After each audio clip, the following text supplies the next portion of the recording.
Hello there, this is Adrian, that of the Geeks, and you're back here on Nerd Rage. And with me here is the man himself, Mr. ELY Buendia. Hey, Daddy.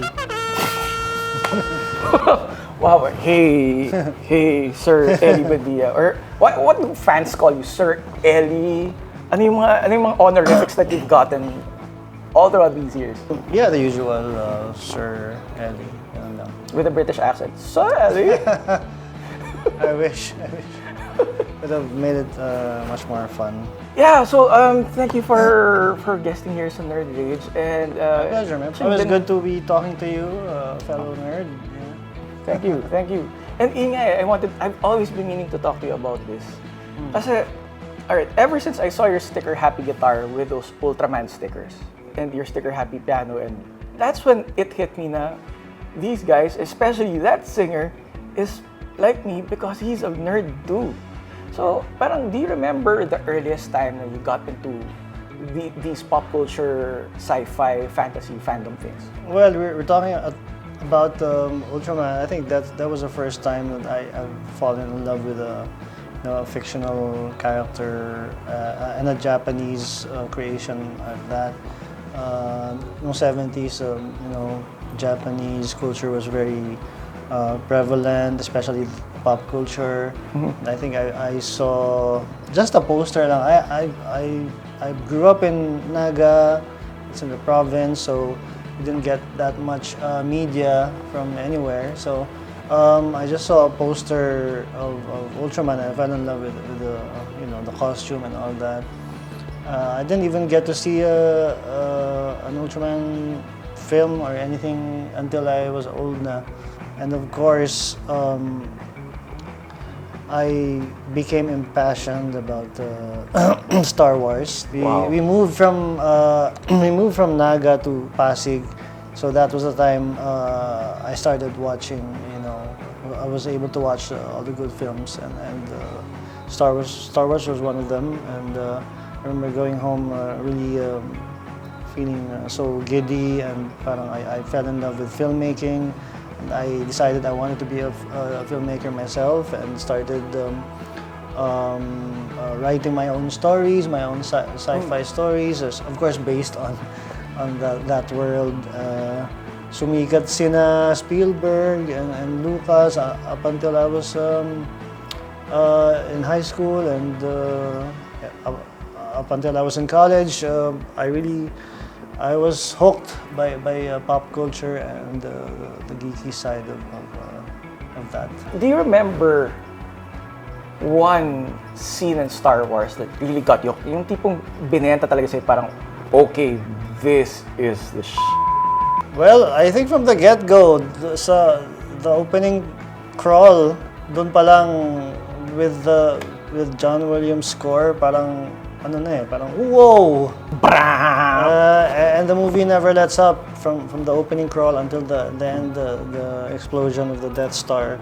Talagang you really get hooked. What's your favorite Star Wars film? I think it's Empire Strikes Back talaga. Empire. Yeah. That was a whole different level of sequel. Of course, alam naman natin it's considered the best sequel ever. I think even better than Godfather 2. So yeah, that whole darkness that movie was about, it really blew my mind even more than the first one. Do you have any other parang pop culture fandoms? Like for example, parang can you name your top 5 sci-fi or fantasy or superhero films of all time? Superhero films? Or sci-fi fantasy. Basically, sci-fi, yeah, Blade Runner, of course Star Wars, fantasy ba yung Raiders of the Lost Ark? Arguably, yeah. Ark of the Covenant and all that. Yeah. I mean, I love that too. Conan the Barbarian. Yeah. Ano pa ba? Of course, the first 2 Superman movies, si Christopher Reeve. And there's gonna That be really a new, captured my imagination. yeah, and there's gonna be a new Superman film coming soon. Oh yeah. Yeah. I'm looking forward to that. Yeah, sci-fi genre. Yeah, film. if you're talking about recent sci-fi, yeah, I really like the new Alien reboot for Romulus. Oh, what did you like about Romulus? It's just scary. I haven't been scared of an alien movie since the first two movies, and yeah, I think it's really well made, and the action is really good, yeah, and the suspense, yeah. I noticed that you have a bunch of graphic novels around. So have you also been a comic book fan? Yes, I was a comic book fan ever since I can remember. Wow. Ever since I could buy comic books, because my dad, of course, didn't buy us comic books. So I think it was in high school when I started collecting X-Men comics, New Mutants, and I started getting into graphic novels around the time Ronin was published. So that was the first, serialized pa yun eh. Hindi pa siya graphic novel talaga. And then I got into heavy metal, of course, the magazine. I collected those two. Up until, I was in college and working na, I always try to buy a new graphic novel now and then. Can you name your top 5 favorite graphic novels or comic book franchises? Okay, sa graphic novel siguro, I think my top 5 would be, of course, Ronin. I'm really a fan of Frank Miller, so sasama ko na yung Dark Knight Returns niya. I also love Alan Moore, so The Killing Joke would have to be there also. And I love Swamp Thing, so I collected a lot of Swamp Thing, especially the ones written by Alan Moore, again. Yeah, and the last one would be Arkham Asylum. Parang, have you heard about that that Alan Moore Grant Morrison war na nangyayari between the two of them? No, I don't. Yeah, kasi apparently they... Ayun, si Grant Morrison is the one who wrote Arkham. Yeah, Arkham Asylum, yeah. Yeah. So ano yung beef nila? Actually, parang Alan Moore, if I recall correctly, Alan Moore just thinks of Grant Morrison as Alan Moore light. Wow. And si Grant Morrison naman parang he thinks na kasalanan ni Alan Moore why comics got dark. Ang lakas naman ng DC pagdating sa graphic novels. I think that's where they shine talaga. Yeah. Not the superheroes. Yeah. Are you a Marvel guy or are you a DC guy? Well, again, pagdating sa superhero storytelling, I think I'm more of a Marvel guy. Marvel. Pag parang mga adult na stories, the DC has upper hand, I think. They're more experimental with the adult content. Interesting. Top 5 superheroes. Spider-Man would be number 1. Number 2 would be Superman. Number 3 would be Batman. Number 4 would be Swamp Thing. Kasama ba? Superhero ba yan? Arguably, yeah. Number 5 would be... I got into Daredevil for some time. So I think Daredevil, para kasing Batman din siya Marvel. But parang I like discussing this kind of fandom talk with you kasi parang it's something that people don't normally hear of. But you yourself have been, an object of fandom. So you're both fan and object of fandom. So how have you navigated all these years? Being you, navigated fandom and navigated relationships with fans. Kasi parang minsan they come up with their own stories about you. Yeah. Ganun. Or parang they can get very rabid, ganun, or they have their own opinions about what you write about. So parang how have you navigated that all this time? Yeah, well, during the height of the heads, of course, it was hard. There wasn't any handbook or manual to navigate that, and of course you're very young and you can't handle that kind of fame, and I think it was one of those things that affected the band. The personalities changed and the goals changed, the priorities. But as I grew older, I think being a fanboy myself, I kind of it kind of helped me parang I just parang put myself in their shoes. Kasi halimbawa, they would come up to me and I would be like, hey, you're a fan and I don't wanna do this, mga ganon. I put myself in their shoes. Like, how would I behave if, halimbawa, Christopher Reeve was there in front of me, diba? So that kind of grounded me, and it really helped me parang understand at least where they're coming from, because parang I'm also like them in a way, and wala namang difference kami. So that leveled the playing field, and hanggang ngayon, that's what I always think whenever something like that happens, na they're parang encroaching on my privacy or just all up in my face, even in public when I'm just out, being a normal person. That grounds me, and it really helped me. Just taking it easy with the fans and all that kind of fame. Well, speaking of that, no, kasi last year you were at the San Diego Comic Con. Yeah. So parang Oh yeah, that was great. How was that? And how's that affected you both Man. as fan and object of fandom? First of all, that trip was really hard because I had my gout flared up, so I couldn't really walk. Every step was super painful. Sa foot ko yung gout flare up ko.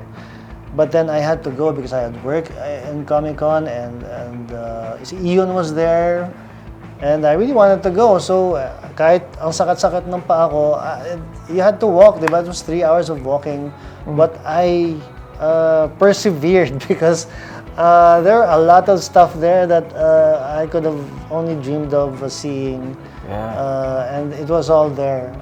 Of course, I met Flash Gordon in person. He was just there on his own, in his own booth. Parang, wow, what is he doing here in his own booth? As in, magbabayad ka sa kanya, susuklian ka niya, and then you get to have a picture taken with him, and he talks to you.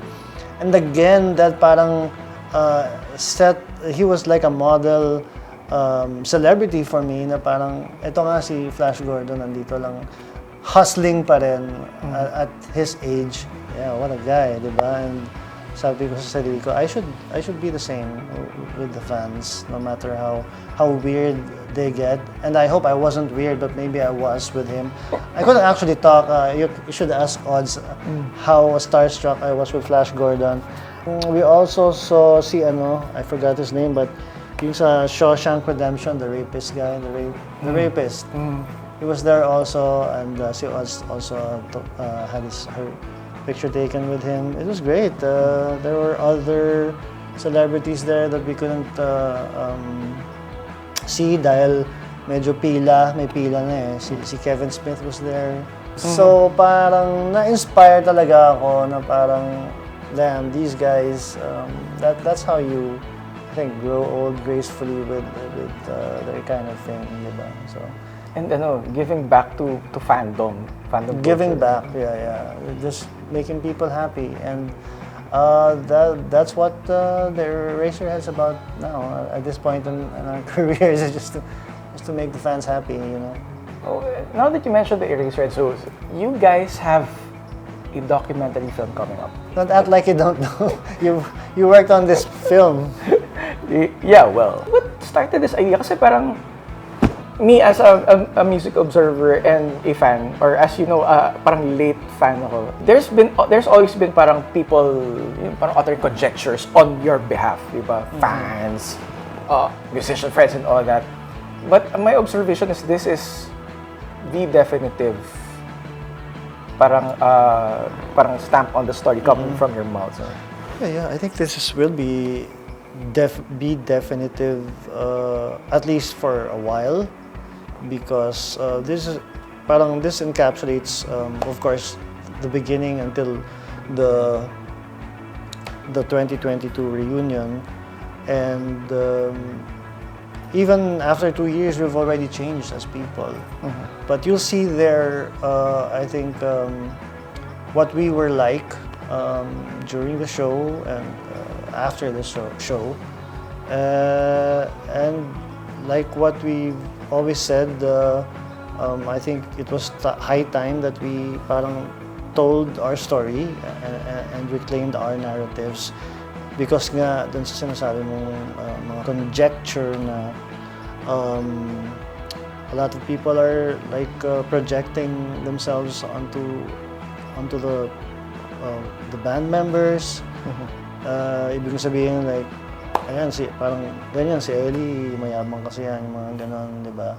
Dahil I think if they were in my place, they'd be like that too, di ba? It's like that eh. So, not to parang say na I'm not like that. I'm just saying I'm a human being who has flaws and is trying to improve himself every day.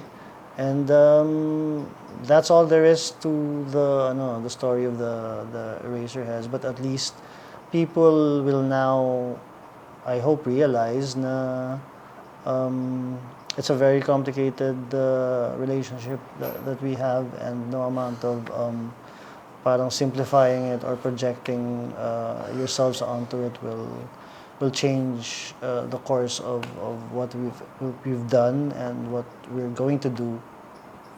Do you recall the moment na, or has it ever sunk into you na when you guys got big na parang this is the part wherein I become the object of fandom this time? Do you remember that exact moment and what was happening during that moment?